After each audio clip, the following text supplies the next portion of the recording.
नमो नमः। अहं दया जोशी। संस्कृत अध्ययने समेषां स्वागतम्। अस्माकं यः पाठः अस्माभिः इतः पूर्वं पठितम् आसीत् यत् क्रियापदस्य सहचरः तस्य पाठस्य भाषाभ्यासः अद्य वयं द्रक्ष्यामः। अस्तु, तर्हि आरम्भं कुर्मः। पश्यन्तु छात्राः, प्रथमः प्रश्नः अस्ति अधोलिखितानां शब्दानां कारकं लिखत, माध्यमभाषया अनुवादं करोतु च। प्रथमः प्रश्नः अस्ति आदित्यः गीतं गायति। आता बघा की पहिला जो प्रश्न आहे तो आहे अधोलिखित शब्दानां कारकम लिखत माध्यम भाषया अनुवादम करोत च। तुम्हाला काय करायचं आहे की ही जी वाक्य इथे दिलेली आहेत 8 वाक्य, तर त्याचं काय करायचं की आधी तुम्हाला कारक लिहायचं आहे की त्यामध्ये कारक कोणता वापरलेला आहे आणि त्याचा मराठी भाषेमध्ये तुम्हाला अनुवाद भाषांतर करायचं आहे। पहिलं वाक्य आहे आदित्यः गीतं गायति। तर यामध्ये आदित्यः हा जो शब्द आहे तो अधोरेखित आहे, त्यामुळे कारक जो आहे तो आहे कर्ता आणि याचं भाषांतर करायचं आहे ते असं होईल बघा, आदित्य गीत गातो। त्यानंतर पुढचं वाक्य आहे बालकाः उद्याने क्रीडन्ति। तर यामध्ये उद्याने हा जो शब्द आहे तो अधोरेखित आहे। उद्याने ही सप्तमी विभक्ती असल्यामुळे याचं कारक होईल अधिकरण आणि या वाक्याचा अर्थ मुले उद्यानात खेळतात। त्यानंतर तिसरं वाक्य बघा, अहम देवं प्रणमामि। अहम हा जो आहे तो आहे कर्ता आणि म्हणून कारक आहे कर्ता। त्यानंतर याचं भाषांतर असं होईल मराठीमध्ये, मी देवाला नमस्कार करतो किंवा करते। त्यानंतर चौथं वाक्य बघा, त्वं छुरिकया फलं कर्तयसि।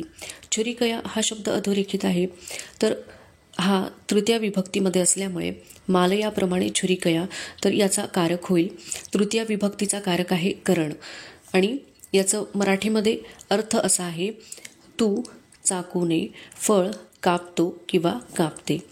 त्यानंतर पाचवं वाक्य बघा, उल्का अवकाशात पतती।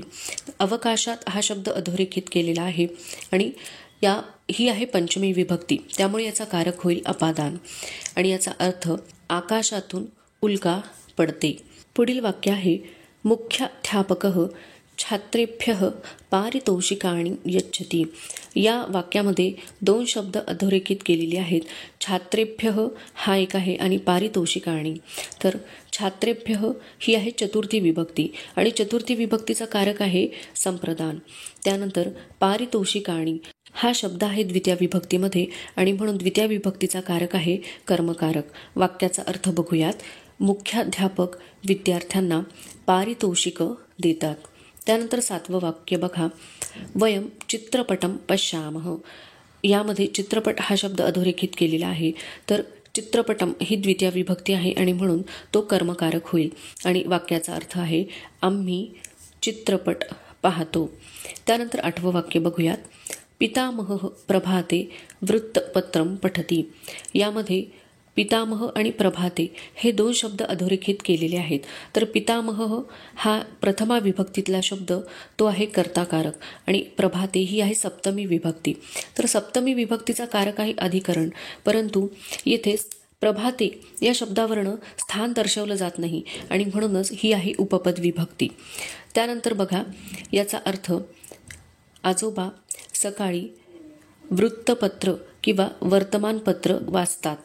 त्यानंतर 9वं वाक्य, गिर्यारोहकः शिखरात यष्टिकाभ्याम अवतरति। तर यामध्ये 3 शब्द अधोरेखित केलेले आहेत।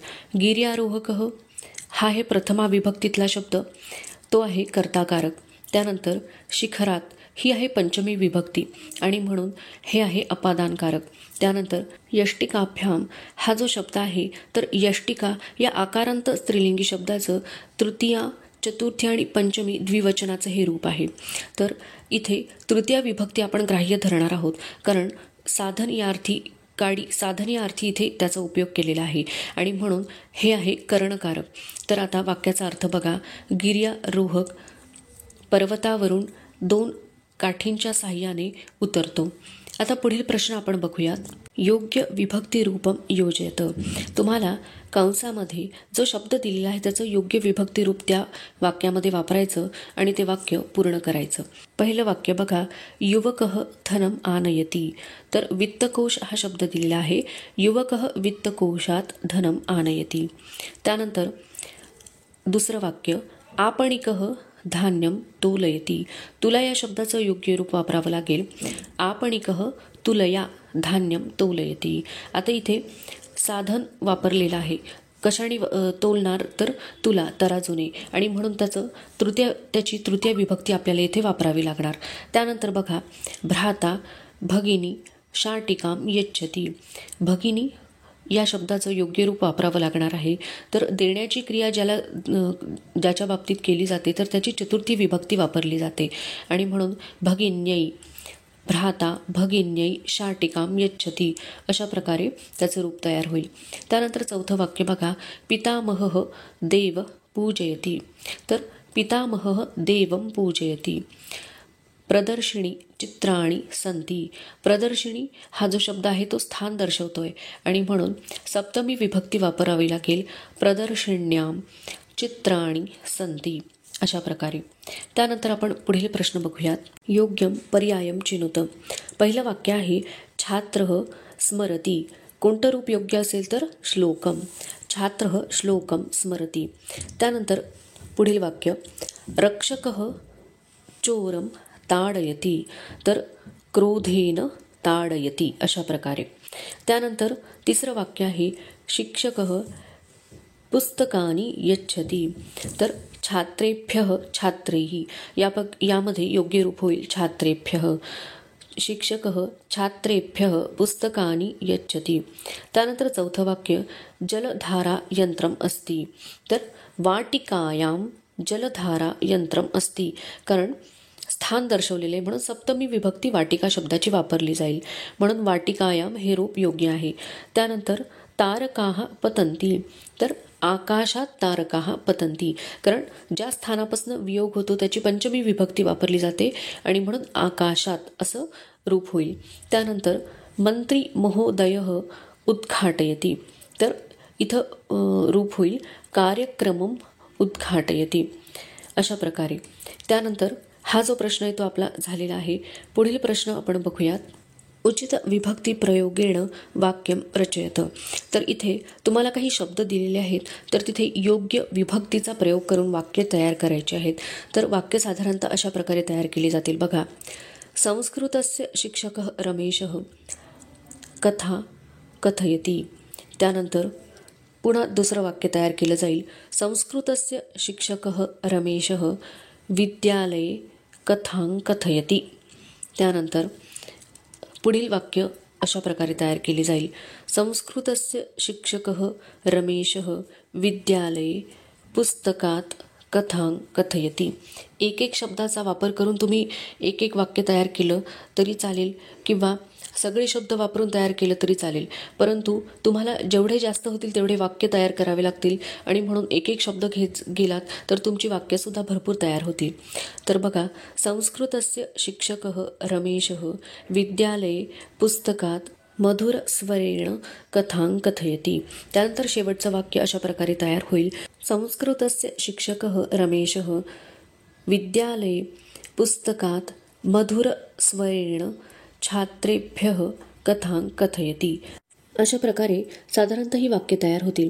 त्यानंतर पुढील प्रश्न बघा. विभिन्न कारकाणाम उपयोगं कृत्वा यच्छति ग्रथति क्षिपति पठति इत्यादीनां क्रियापदानां सहाय्येन दीर्घाणी वाक्यानि रचयत.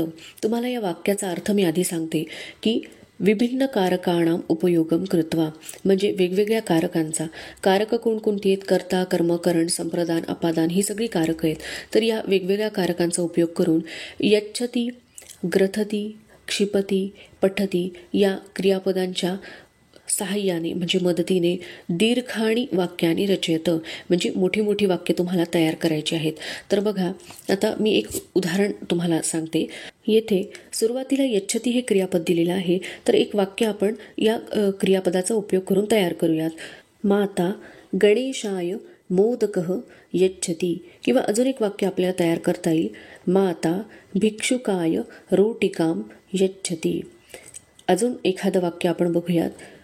शिक्षकः छात्रेभ्यः पुस्तकानि यच्छती, अशा प्रकारे.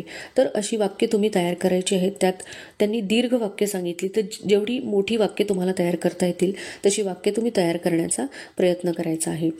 तर एक उदाहरण म्हणून मी तुम्हाला दिलं. बाकीची जी वाक्य आहेत ती तुम्ही तयार करायची आहेत.